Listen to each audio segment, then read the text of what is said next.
آخر میں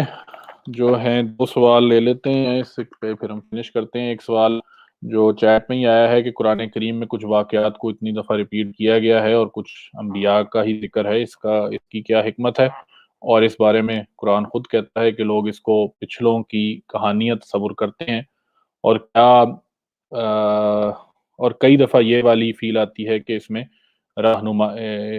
اور کئی دفعہ یہ فیل آتی ہے کہ مطلب کہ پرانے قصے ہی بیان ہو رہے ہیں، اس میں رہنمائی فرمائیں۔ اصل میں بات یہ ہے کہ قرآن کریم جو ہے ایک ہسٹری کی بک نہیں ہے،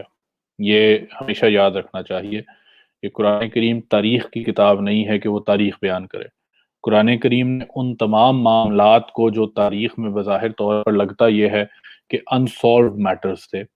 ان کو قرآن کریم نے سولو کیا ہے۔ اگر آپ ذاتی طور پہ دیکھیں، حضرت عیسیٰ کا کثرت سے ذکر آیا ہے، حضرت عیسیٰ کا ذکر آیا ہے۔ حضرت عیسیٰ کے ذکر میں خدا تعالیٰ نے آپ کا پورا واقعہ ہی آلموسٹ سلیب تک، سلیب سے پہلے پیدائش انسولوڈ میٹر تھی، اس کے بعد آپ کی سلیب کا میٹر انسولوڈ تھا، یہ دونوں معاملات خدا تعالیٰ نے قرآن کریم میں حل فرمائے۔ پھر قرآن کریم میں جو ہے خدا تعالیٰ نے یہود کا کثرت سے ذکر فرمایا ہے۔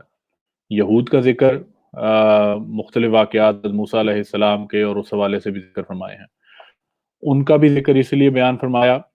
کہ حضور صلی اللہ علیہ وسلم نے فرمایا تھا کہ مسلمان یا میری امت اور یہود کی امت جو ہے وہ مشابہ ہو جائے گی، ایکول ہو جائیں گے،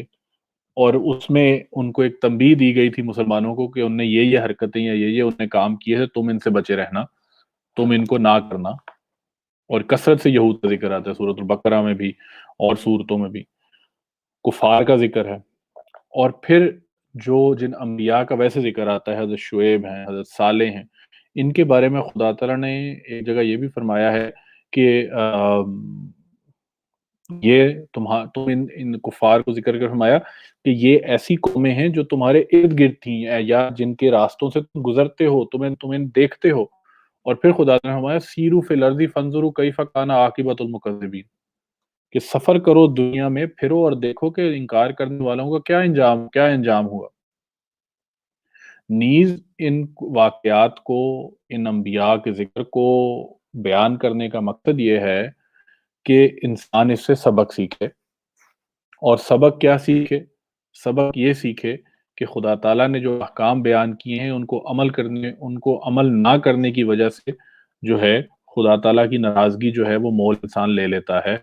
اور ان کو بعض اوقات یہی لگتا ہے کہ قصہ دہرایا جا رہا ہے، لیکن ہر دفعہ ہر جگہ قرآن کریم نے اس قصے کو ایک نئے رنگ میں بیان کیا ہے، اس میں ایک نئی حکمت بیان کی گئی ہے، اور اس حکمت کو سمجھنے کے لیے ضروری ہے کہ انسان ترجمہ اور تفسیروں کو پڑھے اور ان سے اس کو فائدہ حاصل کرے۔